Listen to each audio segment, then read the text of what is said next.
They say, no, that's a nonsensical question. You can't discuss when outside the framework of time. So you can ask them, nothing came into existence with time. That's actually a good choice to ask. Or you can ask them, so you have moved away from your original claim that there was nothing before God created something. Or you can ask, so if you can't say when God did something, how can you say he did it at all? And that one says, is a bad one to ask, says, our inability to place events within a chronological sequence doesn't prove that the events did not happen. It's best to stay focused on the main line of argument. And the last question you can ask them, can you discuss where outside the framework of space? Or can you discuss where outside the framework of space? That one's a bad choice because it says, who cares? We're talking about a sequence of existence. God, nothing, and stuff. Space is irrelevant here. So the correct question asked them, so you have moved away from your original claim that there was nothing before God created something. And then they say, I suppose God created time and nothing together, and later he created all this stuff. So the question you can ask is, but at that time, when something was created, nothing was already in existence. And that's actually a good question to ask. The back question to ask is, so doesn't this bring us back to square one? And it says, aside from sounding accusatory, it isn't even true that we're back to square one. The believer has clarified and even modified the argument. And the choice you can ask him is, you believe God created nothing before he created something? And the last one is, sounds like you haven't thought this through. Do you need time to think about it? And that's a bad question to ask, because this isn't only insults the believer, which motivates him or her to exit the conversation, but also opens the door for them to say that they want some time alone without you present, so they can think about it. So the best question to ask them is, you believe God created nothing before he created something? And then they say,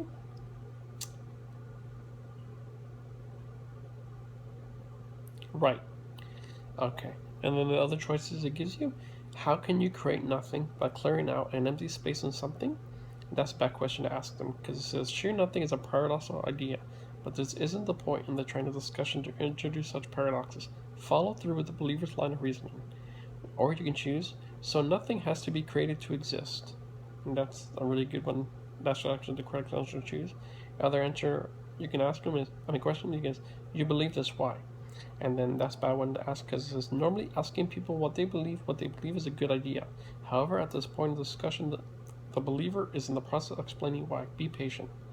And another good question to ask him is, it took an act of creation before nothing could exist. And the correct answer is this one. So nothing has to be created to exist. And then they say, yes. Okay. And then the questions are, you can choose. So without a creative God, there could not be nothing. And that's actually a good one to ask. See, this is all about street blossom. It's like asking them the questions so they can really think about what they think to be true. These are like really good questions. Because it makes them think. And then they'd be like, oh, why did I think that? Or, or whatever it is. Whether it's religion or any other thing. Conspiracy theories or alien or UFOs. Because obviously aliens and UFOs haven't proved to exist yet. So, why would God create nothing? That's a question you can ask, but that's a bad one. It says, you're asking the believer to psychoanalyze God when all you really want the believer to do is justify why she believes what she believes, and this isn't to provide evidence for the existence of God. Other question you can ask is, so there's only one type of nothing, or there can be a diversity of nothings? See, the good thing about atheists, we have to think about all positions. If you claim, there's a God, you're going to have to prove that's your God. And if you can't prove it, without religion or Bible, then the answer, you have to think of, well, it could be other gods, it could be no God, or it could be aliens that program the universe and us. You have to think about all possibilities, And that's why theists put their foot forward saying, this is how it happened. Atheists are waiting for the answer, Because atheists can be believers and if a God was to exist. It's not like they never could be believers. And vice versa. Non-believers, believers, believe in non-believers. And then there's one question. It says, is there only one type of nothing, or there can be diversity of nothings? And it says, this isn't relevant to the believer's current line of argument. And then the last choice is actually good one is, God had to create nothing. God is necessary for the existence of nothing. That's actually a good choice. So that's the correct choice to ask. And then they say, yes, nothing proves God as much as something does. The questions are, you can ask, your argument seems to have collapsed. You need God to explain something and nothing. And that's a bad one. It says, if you choose that one, let the believer come to recognize problems on his or her own. Don't spell it out so ruthlessly. Another bad question to ask him is, I like that you agree that nothing proves God. And that's snarky and misrepresents what the believer's saying. Don't be a troll. This is a good question you can ask him. The actual existence of nothing entails time, which is something. You can't have nothing without something. Agreed? But the correct answer to ask him is this. But this isn't anything. To exist requires existence of time, so we can't ever really say there isn't anything, right? And then they say, it's all about keeping the conversation going. You don't tell answers. You ask them questions so they can think. That's why Street Epistemology is really great. Anthony McBosco, you're going to choose him up.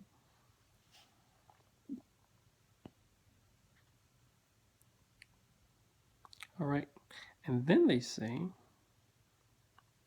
well, that's right. So the question you can ask them, so how long have you been laboring under the false impression that nothing is an intelligible concept? If you ask them this one, it says, you have basically called the believers stupid.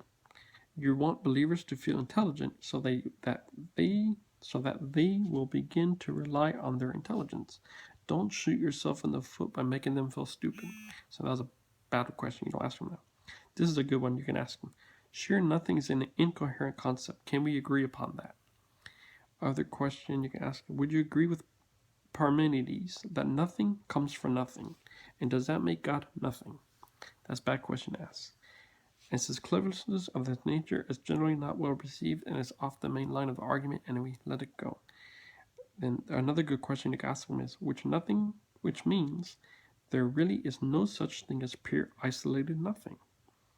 So the correct answer is to ask him, sure, nothing is an incoherent concept. Can we agree upon that?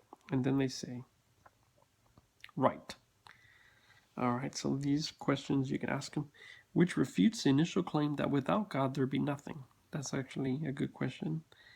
These are the best questions to ask him. Are you willing to admit now that your belief in God is unwarranted?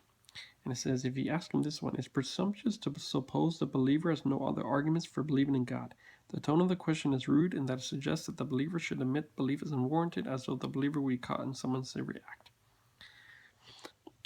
Or you can ask him, so we have disposed of the original claim that without God there's nothing, right? And that's actually the correct answer. And the bad answer is, I guess that means I win this round, and now you must agree that your initial claim was bogus. So if you choose that one, antagonistical tone is not a contest. It's an exploration to discover the soundness or lack of soundness of ideas. Don't make it personal. So since we know the correct answer or question to ask him is, so we have to suppose the original claim that without God there's nothing, right? And then they say, no, because real or absolute nothing existed outside of space and time. The question you can ask him is, so now you've changed from nothing to real or absolute nothing. What kind of trick is this? That's a bad question to ask him. Don't be accusatory. That said, it's legitimate to note and have the believer acknowledge that a change of definition has just occurred. I'm going to have to ask you to argue in good faith and not switch to a new spaceless, timeless nothing. That's a bad question to ask him. Believers have a right to modify their definitions to try to save the arguments so long as both parties understand that their definition is being altered. It's only an equivocation if they adopt a new definition while pretending that they are still using the original definition. Also avoid religious terminology, arguing good faith. So the correct answer is this one. Let's discuss the idea of existing outside space and time. That's the correct one to choose. Another one good you can ask them is, can you say when and where when this isn't anything existed or exists or will exist? Then they say, I can easily imagine something outside space and time. God, for instance, or nothing or both. The fact that something can be imagined doesn't make it real. Or you can choose, Explain how that justifies belief that something actually exists outside space and time. Both the answers are actually correct. You can choose. Actually, we're good, but I'll give you the correct now. If you can imagine this in your mind, works very differently from mine. That's a bad one to choose. If the believer is convinced that he or she has a capability, then you must either accept that claim or ask questions that lead to the believer undermining that claim. A simple assertion that you lack capability is insufficient. Or you can choose, this is a bad one. One cannot meaningfully say that one believes in something that is conceivable and something outside space-time is inconceivable. You are telling the believer that he or she cannot conceive what he or she claims to conceive. This amounts to a simple contradiction of the believer's claim. Rather than simply offer a contradictory statement, ask questions to get the believer to doubt his or her ability to conceive something outside space and time.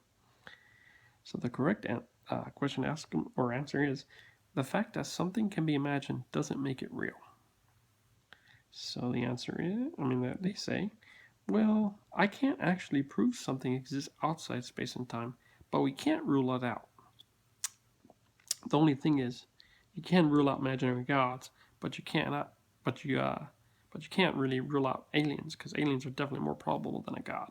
Obviously, with chemicals and organic elements of us, and we found unknown, more than likely they're there, out there in the cosmos. So, or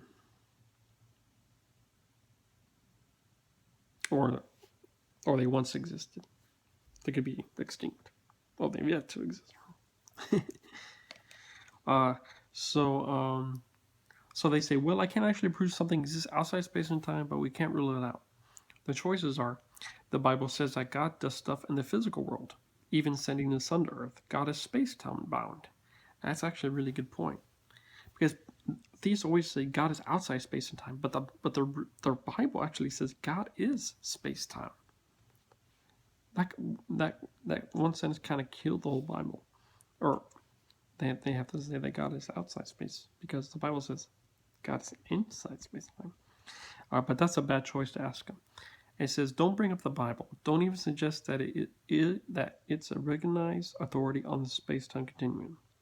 Other choice you can choose is, this isn't anything more than a God of the gaps. Geez, talk to me when you have some actual facts. That's a bad one to ask him. Never take a condescending tone toward a believer. We must set the standard for civility. So a good one to ask him is, if we can't perceive anything, not just in practice, but in principle, then yes, we can rule it out, at least as a reasonable belief. And the correct answer is this one. Are you saying that we should believe a proposition merely on the basis that it cannot be disproven? And they say, okay, I would need to think about this. That's what they say. See, we know God is crazy, because, the supernatural just doesn't exist. And theists claim the supernatural exists, but once you ask them these questions, they think about it. We only have the natural universe. Okay, and so they say, okay, I would need to think about this. And then the choices you can choose, really? I thought we made it explicitly clear that you were wrong. That's a bad question, because now that's not going to make them want to think about things or come back to you later, is it? Or you can say, awesome, let's meet in 24 hours and hash this out again. That's a bad one to say, because it says, don't set time limits. Let the interlocutor work through it at their own pace. Encourage the believer to keep in touch so that when that time comes, you can meet again. And that's what Anthony Maglosco does, He gives a card out so they can, keep in touch. It's all about street busting is make people think rationally about anything. And that's because rationality is the truth. Okay. A good choice to choose is, fantastic, let's please keep in touch. Or you can choose, that would be great, thanks for discussion. So let's keep in touch. And then they say, oh, and that was it. It says, congratulations on completing the dialogue. There's not nothing. We showed there's no God. See how amazing the brain is? This is that simple, folks.